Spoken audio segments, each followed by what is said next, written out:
point. I hope you guys enjoyed it. I heard there was some karaoke that happened late night, so some of you... That deserves a round. I know, right? Some of you guys found your anthem, and I love that. I love that for you. And how about these banners? Super impressed with the work that happened in our Raise Your Flag workshop. Really cool banners. I know a few of you may have to leave even during the session today, so sneak up here, grab your banner. We want you to take those with you before you go. But thanks for playing along with our arts and crafts. That was really fun. And Daisy's going to talk about a few of those today before we wrap up, if she still has a voice. With that, I want to get into our keynote. And we are really lucky to have Mike Chamberlin here today, all the way from San Francisco. He's going to get us fired up. If we've got our H&L friends still here, look for Mike around the neighborhood.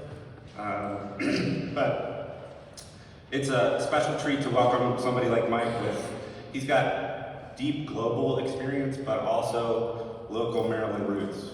And we've just been chatting. I think he might be more Baltimore than some of us are. It's in his blood for sure. But he's a senior executive, extensive track record of building and leading teams, designing world-class experiences, and shaping communication for top global brands. He's the founding partner of Openfield, which is an advisory dedicated to helping agencies grow, scale, and evolve. Before launching Openfield, he led the San Francisco offices of Huge and Razorfish. Those are probably names you guys have heard. Two of the most respected digital design agencies, and he grew their presence on the West Coast, raised their profile in some really competitive markets. Before that, he worked in strategy and client leadership for other agencies that you will be familiar with, TBWA, Chiat Day, BBDO. But I think beyond the resume, I like to think Mike is kind of a Baltimore guy.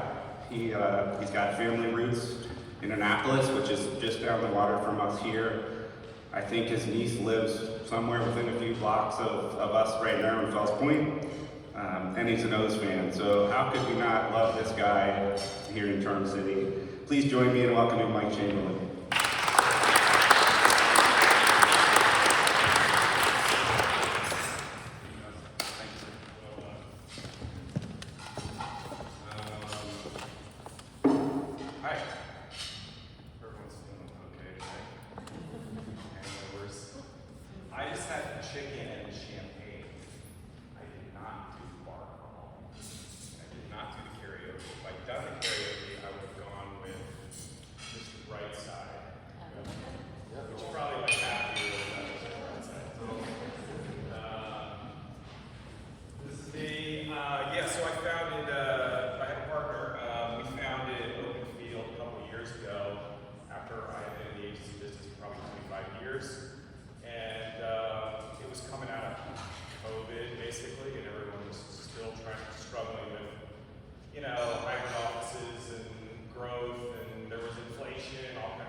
Some agencies get purchased by holding companies and other entities. And now more than ever, that's what we're going to kind of talk about today. Now more than ever, there's a pretty significant transformation going on in the agency business. And how you lead in this transition moment is evolving as well. So I'll try to get into some of that stuff today. I thought, I came in yesterday and I picked up half the talks yesterday, and there's a lot of consistent themes, and I'm sure the first day was very similar. So you guys are probably picking up on a lot of the same stuff. I'll talk about this. I don't know what I'm doing. I'm gonna just do that. Okay. And I really want to kind of focus on this transformational moment as it relates to leadership. Because I think it's a really important thing. We are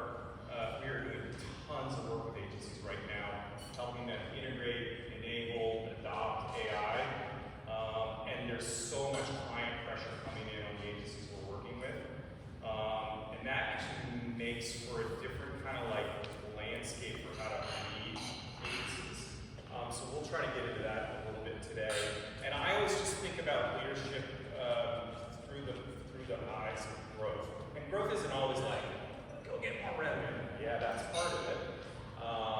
But it's also like how you're growing your culture, how you're growing your people. It's a really important thing. I ran huge for 4 years in San Francisco, and we lost, in a 2-year period, we lost 18 people to Google. Like, we're really good at this industry, creating amazing communication and experiences for our clients. We're pretty shitty at, like, creating the same experiences for our culture. It's always an afterthought. Oh yeah, I got to evaluate someone today. So I was like, annual evaluations or review cycles up. And you're like, it's like off to the salt mines. Like, no, that's not, that's the wrong, that should be the best, like, most important part of the year, right? So growth doesn't just mean, growing revenue, growing your existing accounts, net new. It actually means growing your culture, creating a really good employee experience, and growing your employees. And we'll get into a little bit of that today. Okay, so yes, I grew up in Maryland. That's Annapolis right here. Beautiful town. It's down the bay. When I graduated college, I studied economics and I studied political science. And because I was like pretty close to DC, I was like, oh, I've always wanted to work in DC. So I got a job after college working for a congressman, and I thought that was going to be the place for me. And after about a year and a half, I was like, get me out of Dodge. Like, I was like this, I don't know why I had this like Mr. Smith goes to Washington like mindset going in, and when I left, I was like, I think DC is pretty messed up. And what I did is I didn't get back into the industry. I went out west and I skied for a couple years. So I became a ski bum. I went to Colorado and skied for a year, and then a friend of mine was driving across the country to Tahoe. He's like, oh, I'm going to Tahoe, I'm going to ski, and like, I'll join you. And when I was in Tahoe, I was meeting all these people coming up from San Francisco, which is about 3 hours away.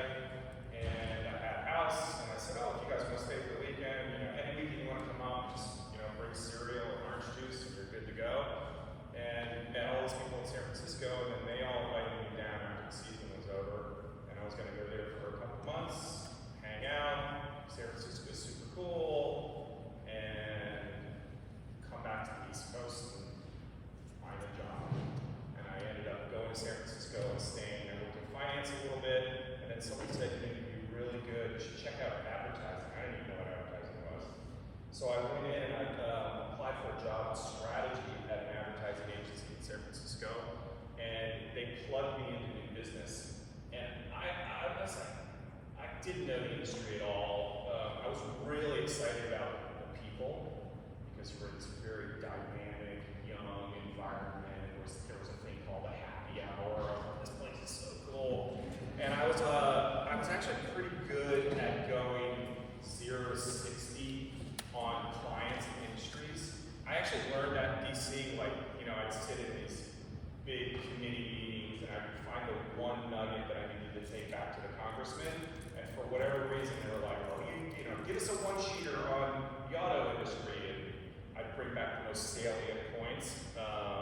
So they plugged me into strategy, and I worked in strategy a long time, and then I moved my way up into account management, and I ran client services for PBO on the West Coast, and then got back into strategy, and then moved into a bunch of different jobs after that.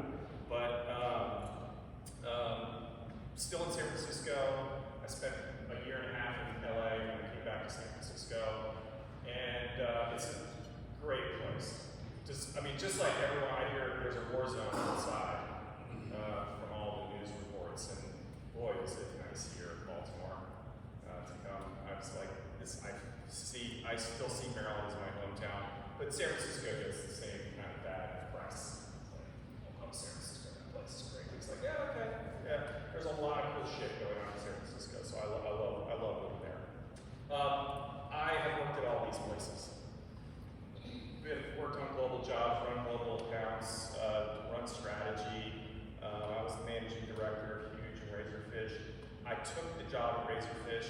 So I was working in advertising, and someone said, "Oh, there's a job open for the managing director of Razorfish in San Francisco." And I was like, "They make like websites and stuff." I'm like, I don't know how to do that. And so somehow I got a job interview, and we got through the process and got the job, and it was 275 people, and we had an offshore group of people in Colombia, Medellin, Colombia, and Bogota, Colombia, and we were doing agile development. I was like, I have no idea what that is. And I was there 4 years. We had the biggest growth we've ever had as an agency. We were winning big global implementations for HP and Honda and a bunch of massive clients. And I learned a ton about technology. I learned a ton about building kind of like experiences. And it really is like, I really feel great about the two sides of the career that I've come up through. The advertising side and doing strategy in that, and then learning all about technology. And it's really helped me when I talk to agencies, irrespective of what discipline and capabilities they have. I kind of have a good sense of like where to focus in on what makes them them. At Openfield, one of the things we do, and this is going to kind of get to the crux of the talk here, is when I started it, I thought I really want to understand the pain points in the market so I could align my capabilities to those pain points. So I did a survey when I first kicked Openfield off of like 200 leaders of agencies to try to find the state of the market, what was going on in the market. And it led to some results, and then it was really interesting. The same kind of like pain points were coming back from all agencies at the time. This is kind of like post-COVID time. And one of the big things that I learned was that talent was being pushed to the side for growth. And we had this question at the end of the survey that was, this was in Q3 of last year, so almost a year ago we did this survey. And it said, where are you going to focus your energies in the next 12 months? They had 30 different things they could answer, right? And the top 5, by a pretty large margin, were all growth-oriented, which you might expect from an agency leadership. Grow existing accounts, organic growth, net new clients, BD, right? You would think that. The stuff that was really falling off the back, that really was all about employees and culture and employee experience. And this was a little bit of a like canary in the coal mine for me, because if you want to get to this and you are disregarding this, you are in deep shit. And this was the first thing I was like, oh, this is actually really interesting. Why don't I go out and every quarter I'm going to do a new survey? So this led to like, what's going on with talent? Something's going on with talent for sure, right? So in Q1 this year, I did a big survey on talent, and it was alarming of what was going on. And I'm not going to get into all the nitty gritty of that, but as leaders, you need to understand that you have a lot of business you need to achieve, and the best way to achieve that is to make sure that the culture and your employees and the people you manage are part of that process. Bringing them along, making them feel empowered, making them part of it, making them feel like they're in it for a greater good than just they're part of a team and that kind of stuff. I probably read about 1,000 different exit interviews of different agencies over the last 3 or 4 years, and the number one thing that comes up of why people leave jobs is, actually I'll ask the question, what do you think the number one thing is? Anybody have a lack of growth? Lack of value? They don't feel heard. Don't feel heard? Those are very high. Money. Money is actually 6th or 7th most of the time. it's their boss. My manager sucked, number one, always, 1,000. My manager sucked. And again, it points back to we are in the service industry, so we are in service of the clients that hire us to do the thing that makes us special. We then forget that the brand that we're actually trying to build is the agency you work for.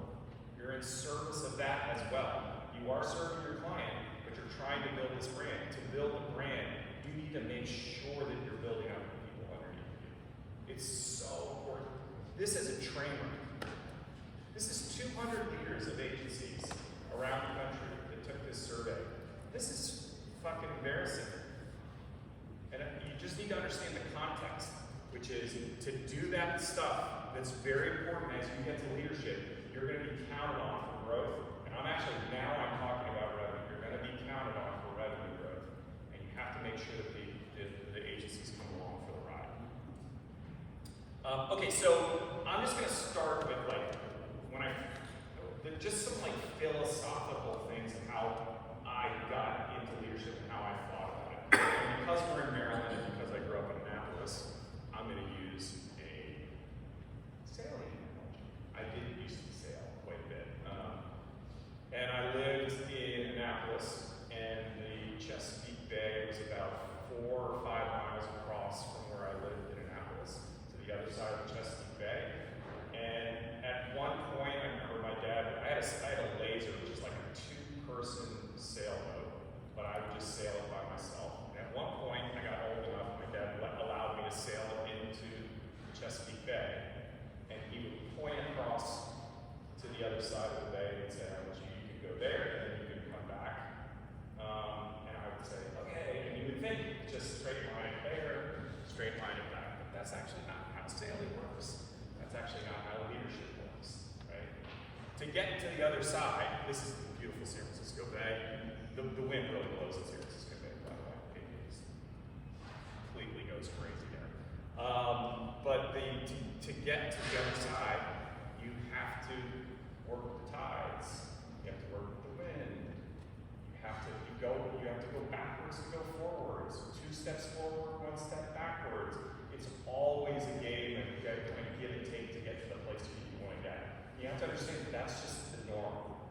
It's never a straight line. There are sometimes big treacherous waters.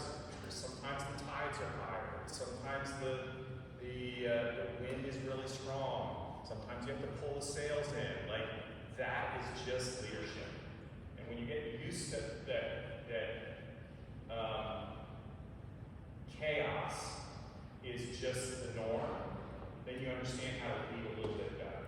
And I think that's actually I've always kept this in mind as it relates to when things go sideways, because they always go sideways, right?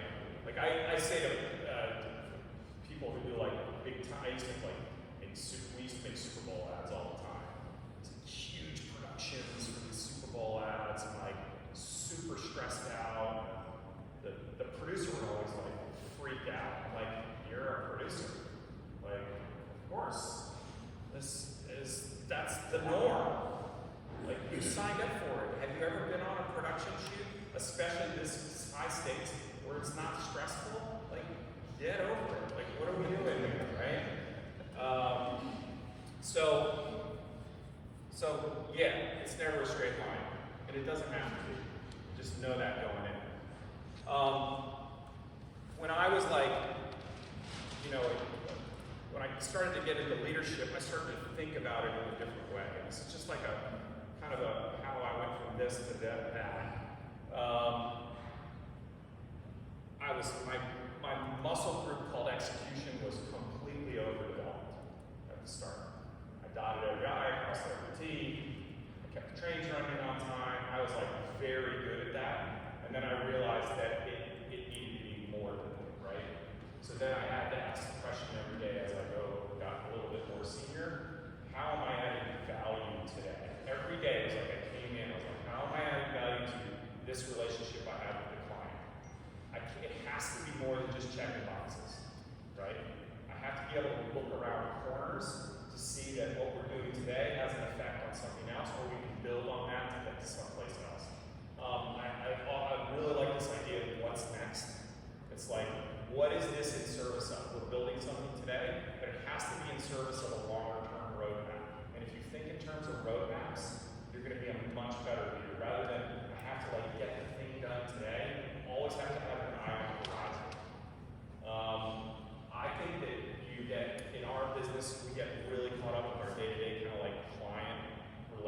relationships, and we always have to try to continue to elevate not just you with the other relationships, but the organization. I think you find healthier, longer-term relationships when you are seated in with more senior people in those organizations. If you're down with the people that are just doing the day-to-day stuff, and you're not trying to expand and gain more that you're playing on within an organization, you're going to find yourself like not thought of kind of globally within that organization. Again, strategy. You need to be able to strategically. You need to look around corners. You need to know how things are connected. You need to understand different departments. And then again, business, I think this is a really critical thing, and this is like just a big theme for me, is the work that you do every day you get out, how is that creating impact? Not just for your business, but for the client's business. Business impact is super important. All this is to say that we are now in this, as I said earlier, this massive transition moment, right?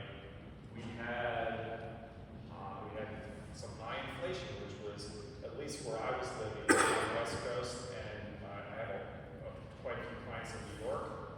Lots of clients were holding back budgets, or they would sign a contract, and then the client at the last one were like, "Oh, we're gonna just hold on that project." And people were like, it was really frustrating for the last 2 or 3 years. And then we got into an election cycle, and it was like, well, let's just kind of wait to see who gets elected. And then, irrespective of who gets elected, we think the economy is going to go after that. There's a bit of uncertainty. And then we got into tariff cap. And I was like, what does that mean? And I know, like, the planning folks have a big industrial manufacturing client, and, you know, even though it's probably made in the USA, they probably source aluminum from China or whatever it is. That probably has a massive effect, right? And the interest rates are still kind of high still. Maybe the bill, I know there's a building, right? Like everything is affected by this stuff. So clients are then like, well, maybe in the spring the rates will return. So there's macro factors all over the place that are affecting us on a daily basis, right? And you have massive client pressures that in turn into massive agency pressures. When the C-suite comes in and says we need to cut fund, we can't pay you as much this month or whatever it is. What I found from my talent survey, the number one biggest issue is talent attrition, especially at what I call the lieutenant level or the director level. So those folks that sit right under the leadership of agencies are leaving in droves in this industry. They're either going client side, they're going to, they're not necessarily going to other agencies, they're leaving the industry altogether. In San Francisco, they're all going to the tech platforms, going to Uber, or Apple, or Google, or Facebook, or Meta right now, and they're doing these like horizontal moves, and they're getting comped higher, and it's hard for agencies to kind of match that, right? And we rely on that level so much in the agency world.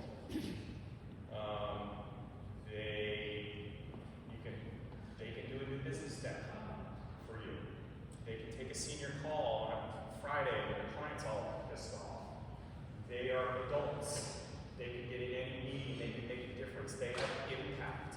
And when that level goes out, it puts pressure on the junior people to step up who might not have the reps, and it makes the leadership roll their sleeves up and do more work than they probably haven't done. So there's a lot of like talent issues going on. We're also running into more consumer empowerment than we've ever had, and that is expectations are changing on a really rapid rate.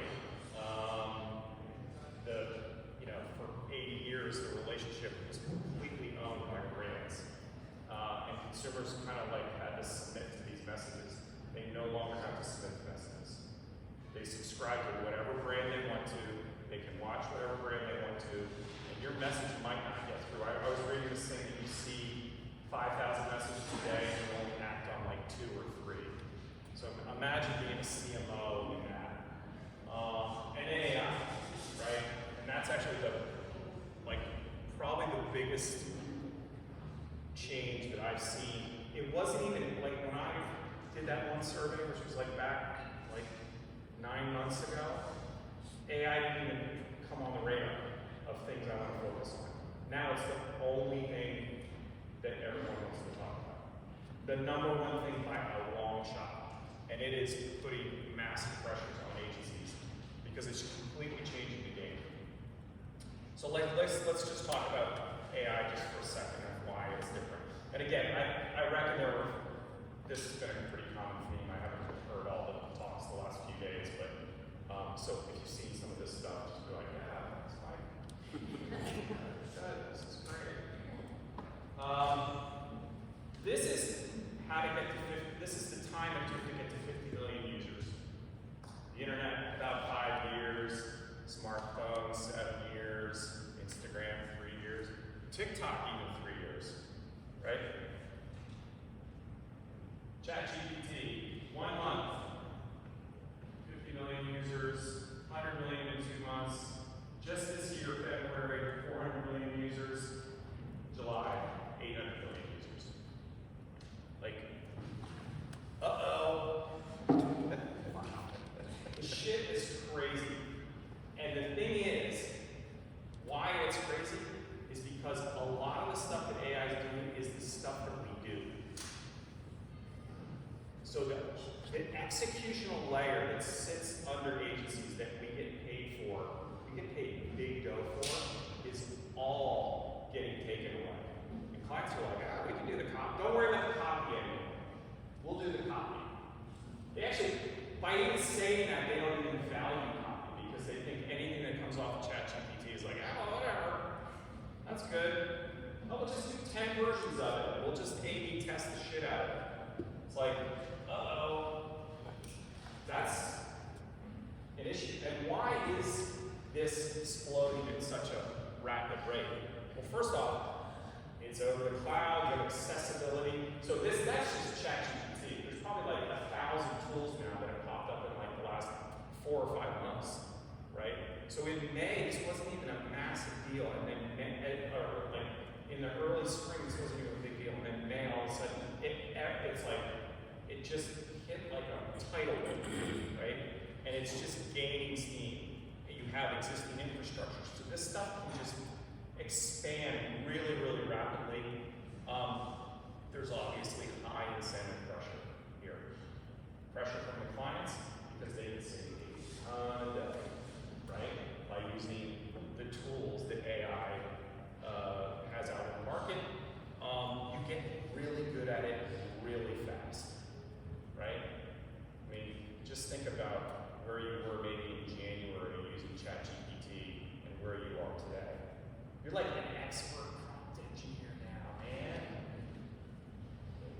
But there's all these tools now too. It's like, we need to give it 10 things to do to make you an expert. You just read it and you're like, I'll just put that in now, right? So like this like universe that sits around it is building up and it's changing things pretty dramatically. And then there's obviously just the ROI is just right in front of you. Oh, we saved this amount of time and it saved that amount of money.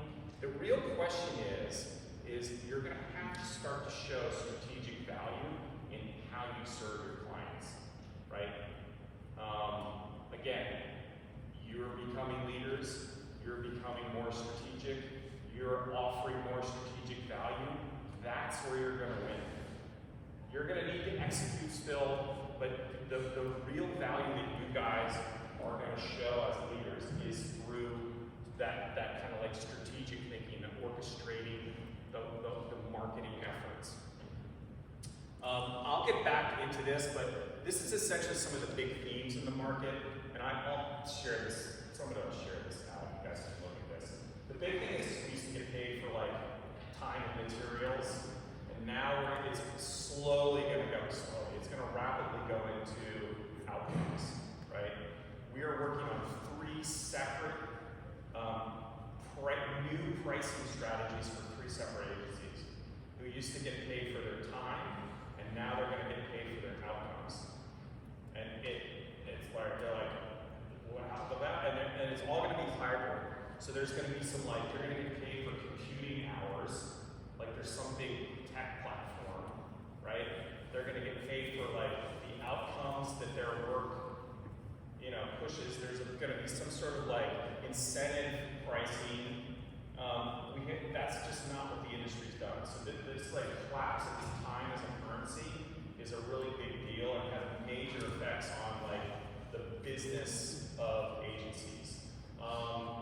Humans are going to, like, when we rush to the other side of the boat to be more efficient, because AI helps us be efficient, we lose the thing that makes us, like, we commoditize ourselves. Because everyone's using the same tools, you have to, like, taste still matters, craft still matters, and it's going to matter even more. That in addition to how you're helping the agencies you work with become, like, they're all going to be clueless as well. Like, the people that are underneath you, that you're managing, are going to be really, like, having a hard time thinking about, like, what value am I as a copywriter? How do I? Like, helping them through that. Like, you got to think about them as, like, they're a problem solver, they're really valuable to us, I like the way they think, how can I use their like, attributes and characteristics to make the business go forward? You know, I'll get into a lot of this, but as I said earlier, chaos is going to be the new normal. And I know you can't read any of these words, but someone set this out. And I'm seeing like two types of agencies right now and two types of leaders. There's this defensive posture, let's see it all, how it all nets out, get behind the bunker, cover myself. I'll emerge when I know like how the industry's kind of shaking out. And then there's well, we don't know what we don't know. No one else knows what they don't know. We're going to start making some bets, and we're going to start to evolve ourselves. So when it does happen, we're in the right place. And it means experimentation. It means trying new things. It means failing a shit ton. And as leaders, you're going to be. I think the way to go here, even if you don't know where you're going, is crawl before you walk and walk before you run. So what does crawl look like? How do you get to crawl? And it means very simple things. It means trying, it means experimenting, maybe 2 or 3 workflows or whatever it is. And it means getting to a place. Maybe it means pulling an account off and just doing it. And maybe like create a pod of people that is like, it means whatever you want it to mean. It doesn't, there's no right or wrong answer here. It just means start doing things because things are going to change. Some version, has anyone had a client call them and have given you this talk yet? All of them. All of them have given you this talk. So this is the talk right now. This is coming for you if it hasn't come for you yet. That should scare the shit out of you. I mean, if I was like running a P&L, I would be like, oh. So I'm working with this agency in Los Angeles right now. They had a big client that pays them, I think they're like $5 million a year. Whatever they make on a monthly basis, that the client just said, by November 1st, it's going to be cut in half. And oh, by the way, we want twice as much output. And it's like, what are we going to do now? And they've got a cost structure that this high. The revenue's then going to go like this. They don't want to like start laying people off. And they don't have a plan in place. This is going to become the new norm. The C-suite in clients know that these tools help. And that's why you're seeing some clients pull this into the work in-house, right? So like, this is why you get, your entrepreneurial spirit sitting in an agency framework is going to be probably the most important thing you can have on your side moving forward. Test, learn, optimize the learns all day long, every day. Like how you create new value in your clients, how you try things, how you're in front of them with new ideas, how you're helping people like feel like that I'm trying new things, expanding their kind of profile. It's going to be a really important thing. So what I've done here is I've created these like how you might start to act as a new leader in this this new era. Because I'm actually that front foot person, not the back foot person. And I maybe there's a little bit of like doom and gloom, but this is a really big opportunity for the market. And if you see it as an opportunity, you're gonna crush it. But if you see it as like, oh, the wave is so big, then you're gonna be in trouble. And so the way I want to think about this is what does a leader start to look like in this new kind of market?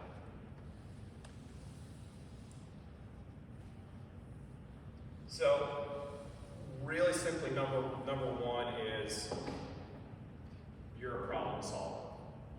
So think of your job agnostically, and think about every day I'm coming in because you're going to be solving problems that have never been put in front of you, and you're going to need to be very strategic, very kind of creative in how you solve problems. And that's actually what you should think about every day when you come in. It's like, okay, I'm solving a problem, and that problem is like, I don't know where I'm going with this. I don't know what this is, but we're going to try a couple things. There's no playbook. It's just new set of problems. Like that client coming to you and saying, okay, I want twice as much work for half the cost. That's a problem that you need to, how are you solve it? Right? That's going to be the new normal. So your job is not, facilitating the relationship with the client. Partly, it's solving their. But by the way, they have the same problems that the agencies have too. They're all freaking out. And actually, I think the clients are more behind than the agencies are. And you can actually be really good partners for those clients because they're getting the same pressures from above them. I would say if I could just show one slide, if I only could show one slide, this would be the slide I would show. Because this is like what I learned early on, and this applies more than ever to what the era that we're about to head into. I used to think when I was like becoming a leader that it was like, I'm the leader, I'm the boss, people work for me, right? Boy, was I mistaken.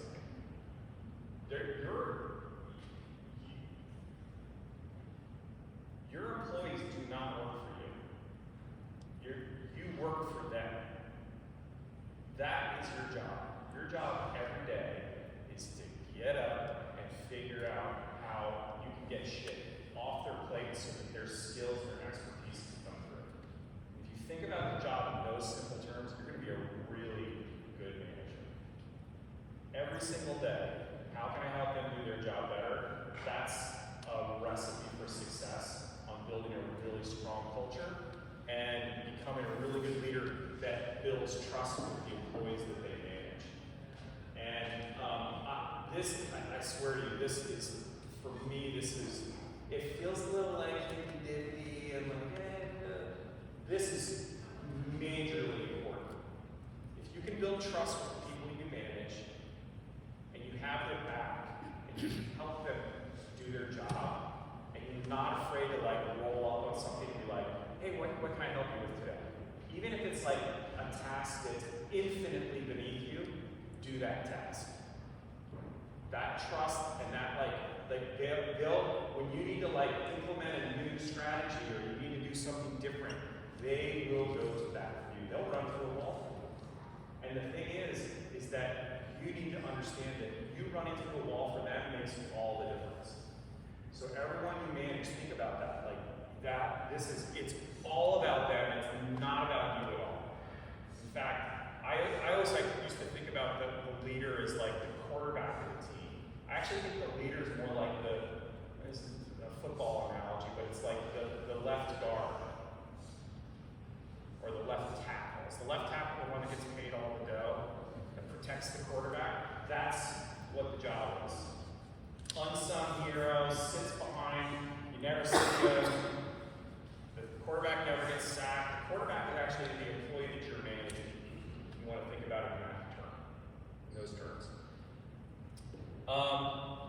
Again, you're going to be managing all new different types of situations here. Not just workflows and different ways to like bring communication to life. There's also going to be the thing where you take some of the tasks off, like copywriting. So what does that mean? So clients are going to come to you and they're going to have this like, we need to market our brand, and it's going to come in a much different form.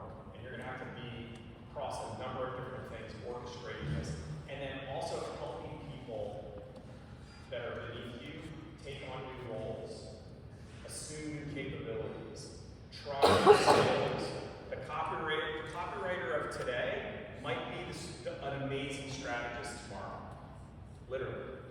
I mean, just think, if they're amazing at writing a 30-second script today, and ChatGPT can do 10 scripts in 4 seconds, they become an editor. What else do they do in their free time?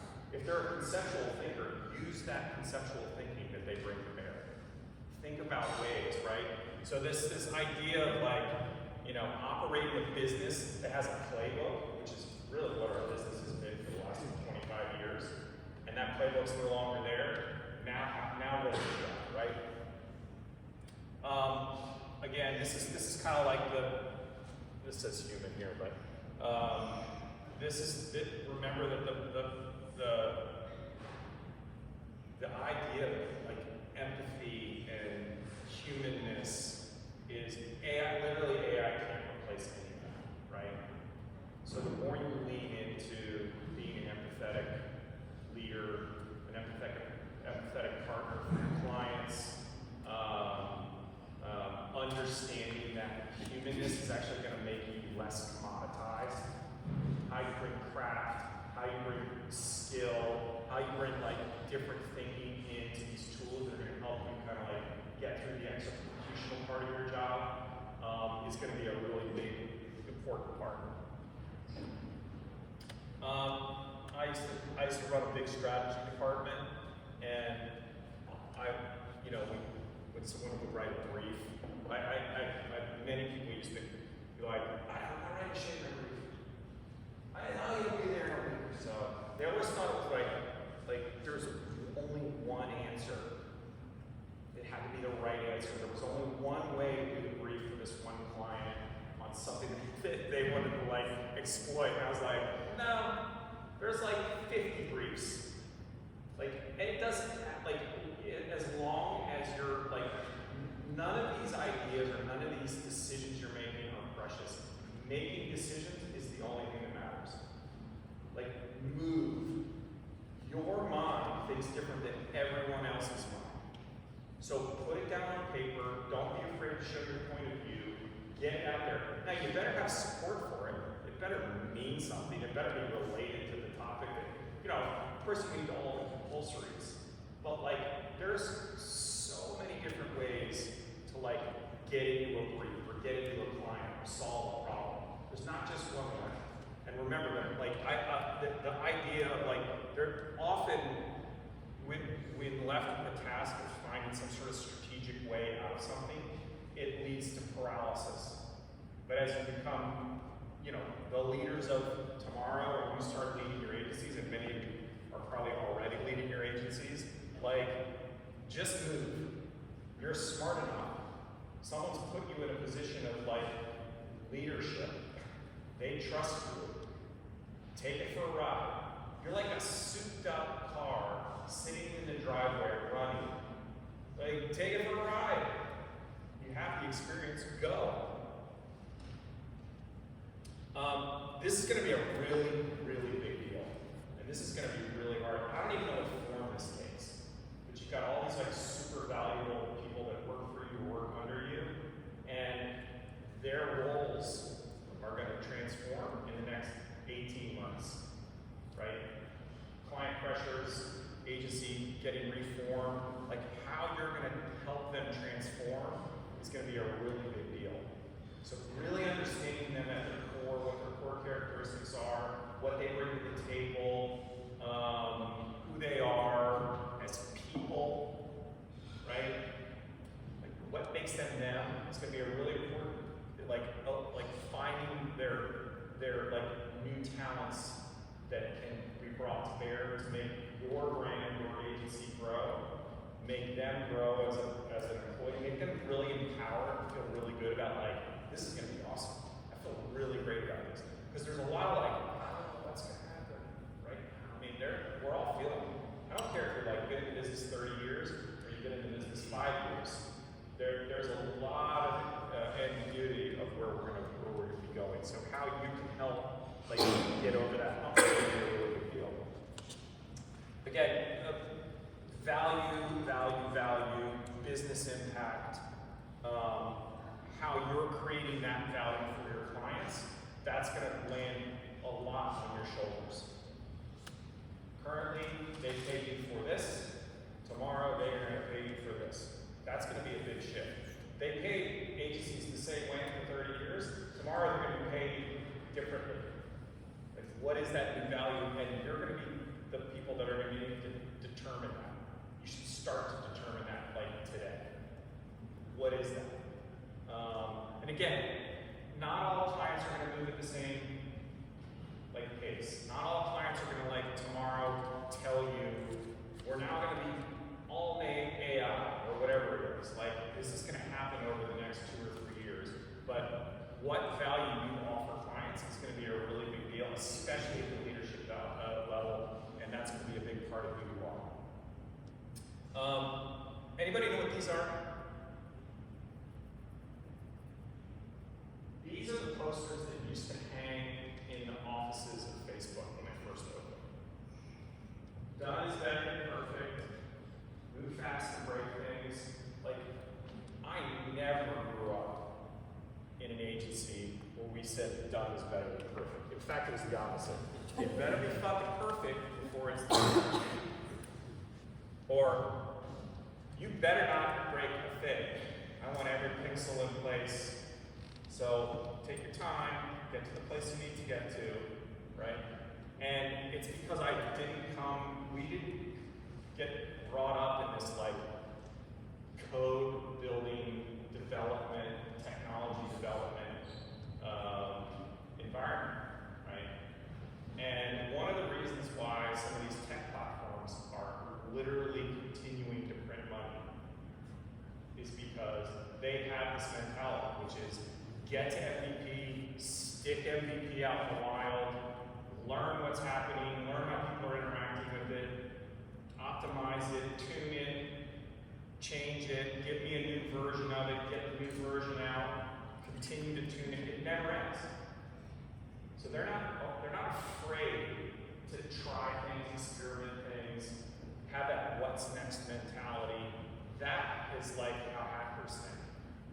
That's actually going to be a really important kind of aspect of the next leaders in agencies tomorrow, is to really think about like, well, it's not perfect, but let's start testing it. Let's try it. Because I think when you guys take that, it's a really different kind of like sensibility, but it's also really empowering and it's really freeing as well. So there's a ton written on this, by the way, about how Silicon Valley became Silicon Valley. This is like worth digging up some stuff on. How do you? That's a really nice picture. He's very happy. This can be again, like, you know, you guys as leaders, you're going to need to become more creative in your leadership. You're just going to need to be more. I'm probably looking out over the crowd, which is thinned out because folks have left or whatever. But I don't know how many of you like actually are in creative leadership or not. It doesn't even matter. You're all creative leaders in my mind, and you're going to need to like pull that part of your personality up more than ever, and then you're going to need to find that in other people and the people you manage. That curiosity to like find new ideas, bring those ideas to bear. Again, crazy important. Curiosity in this market and in the future is going to be really important. We're going to rewrite like what this business is, and it's going to need a ton of new ideas.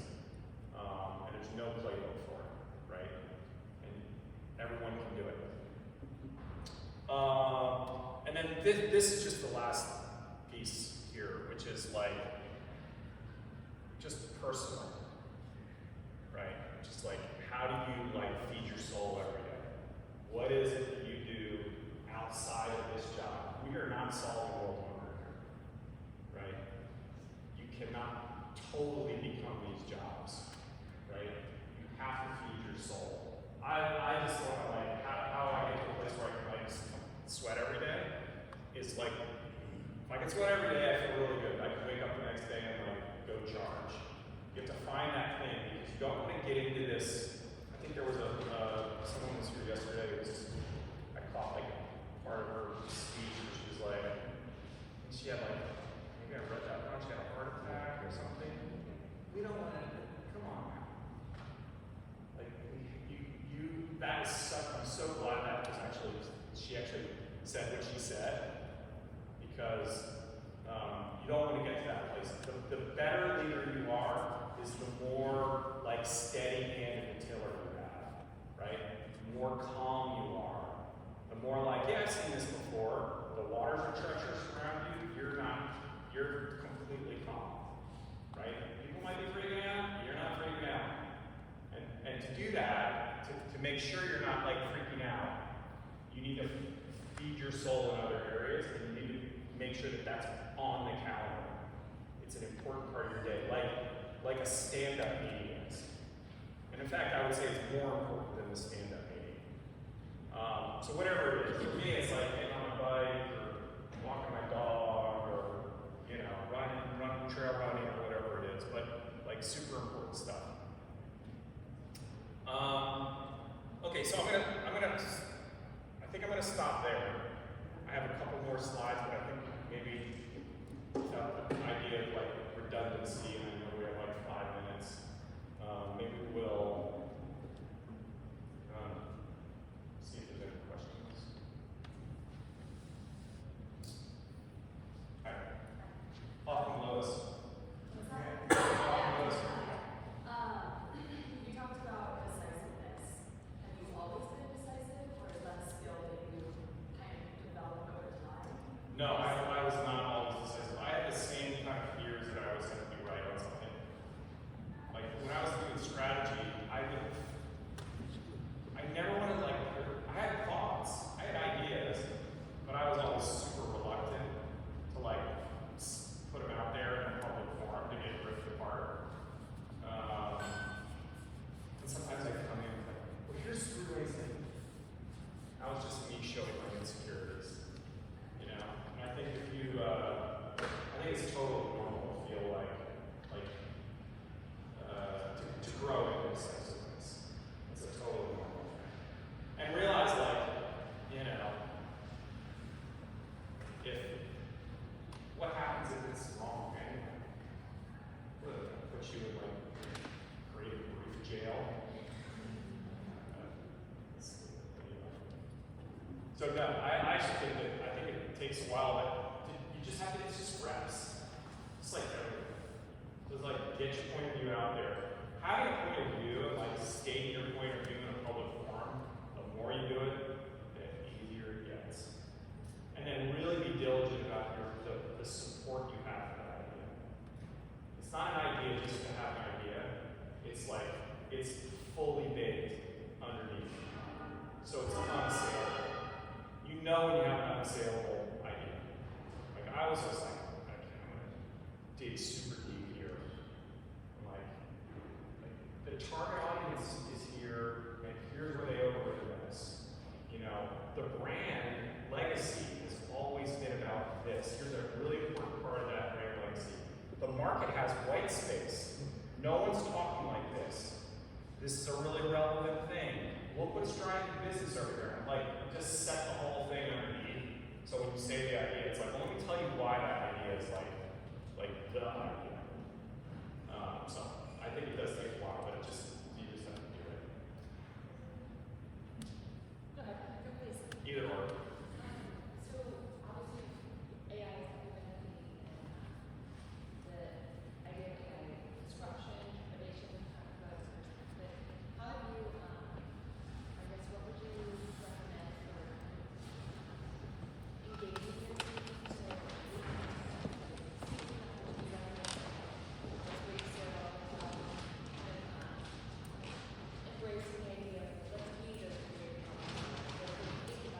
Yeah. How would you? I'd start really simply. So take tools just off to the side for a second.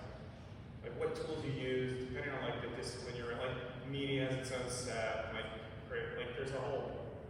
That's a whole separate issue. But I think what you can start to think of first is like workflows. So a creative brief to a first presentation. I'm talking about like really simple like segments and what that workflow looks like and that process looks like, and then how AI can maybe at the earliest save you time in a certain like workflow. And by the way, there's workflows all over the place in ops, in finance, in project management, in creative, in client engagement, and like I could go on and on. There's just 1,000 things to choose from. Maybe you choose one from each discipline, or one from each. How you do 2 or 3 with each client, or maybe just focus on ops at the start or PM, right? And if it's like, and all you're trying to do is understand how. This is a really important piece. You're trying to use the tools so you can become more efficient, but it's not about efficiency for efficiency's sake. That's at the trap. The trap is, oh, look at all the time we saved. Great. Well, now you're going to get paid less. Is what are you doing in those hours that you saved, and how are you adding more strategic value either on that client or for the agency? It's that time you save is the most important piece. And there's a big rush right now to like be super efficient, and I think it's causing agencies to lose the thing that makes them them, and like their secret sauce and how we communicate that. And I think that's the real watch out. Is like you can be super efficient, and all of a sudden you just commoditize the shit out of what you actually do really, really well. So how you use that extra time to become much more valuable strategically to clients is really important. And it starts simple. Like I'm literally like crawl first. By the way, one of the reasons you want to crawl first is because you want to see where the market's going, right? It might not all happen at once by like June of next year, right? It might take till like March 2027 to have it fully realized, or later, right? But if you like jumped over the first island called crawl, or what I'll call just like enablement, and there's another island called like integration, and maybe there's an island way off to the west called native, AI native, where everything is automated, right? So workflows can be use AI, and then you can ultimately get to a place where you automate those workflows, right? But you have to figure out like what does that mean for you. So anyway, right? Okay, we have been doing timesheets at the agency forever, and we have, as we think about moving forward in this space instead of hiding in the bunker, we've talked a lot about moving to more value-based pricing.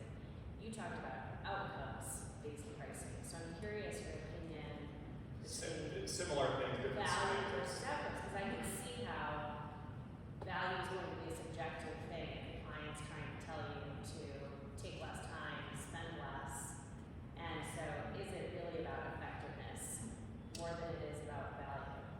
So the value doesn't have to be, I think this is maybe a popular misconception. It doesn't have to be one of those things where it's like, the work I did created 3x revenue. Like I think there are some cases where your work does affect something from a business perspective, right? It doesn't necessarily have to be that. I think there's tons of different ways to think about value outside of like it's raising the bar on a metric or something like that, right? And I think the extra work that you've done or you put in towards a client's business is something that is not about a metric, right? The other thing is I think depending on what kind of agency you have and what you do, like your control over what that affects is going to be pretty limited, maybe, right? Or it's variable, right? So I have, after I'm done, come over here, I'm gonna show you, like, I have a list of, like, how you can think about outcomes from a value perspective that isn't all about, like, that raised, that revenue piece there. So I can show that to you afterwards without, like, taking a ton of time on it. But it is a very important question on how to think about that. Right. Do you think, or what is your take on, are there certain leadership skills, abilities that can't be taught, can't be learned? For example, like I had someone tell me once, like, good judgment is like something some people have, some people don't. Is there anything like that that you think I just think, like, as you mature in the business and as a human, you get much better at those leadership skills, those inherent leadership skills. You know, there's probably some things like how much of an empath you are is probably maybe a little bit baked in. Doesn't mean you can't tune your empathy, but some people are just naturally, like, much more, like, empathetic in general. So I think you can tune those things, and I do think certain things probably, like, you over-index, and that's just who you are. I also, you know, the one thing I remember when I was first in, like, getting into leadership, I went to this, like, Harvard thing the agency sent me to for, like, 2 summers in a row. And it was like a Harvard business school, like, how to be a leader. I mean, they're giving us case studies on, like, Shackelford, or the guy over there that, you know, they got caught in America for, like, 2 years, and now he's some, like, crazy shit. And I remember thinking, like,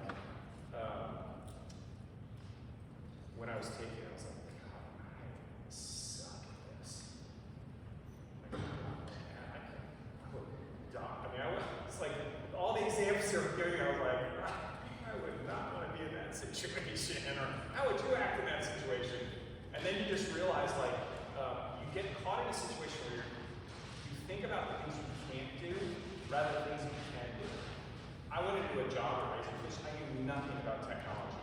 I was like, I'm gonna get blown out of here in 6 months, guaranteed. I was like, oh, I'll never last 6 months. I didn't even know what an offshore team was. I was like, well, what's an offshore team? Like, you have developers in Colombia?